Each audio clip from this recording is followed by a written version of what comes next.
От Таджикистана, от Китая, Индии.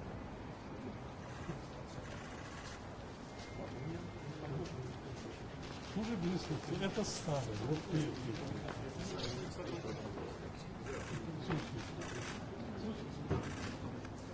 Ну, это совсем так.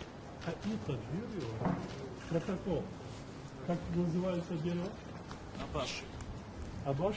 Да, абаши называется дерево. Дерево абаши известно как африканский дуб. Это тропическое дерево. Белое, сам дерево белое. Да. Да? Такого же Это не цвета. краска? Тропическое дерево, которое растет в экваториальной и центральной Африке. И вот такого же белого цвета натурально. Называется абаши. Африканский дуб известен. Да. Красиво.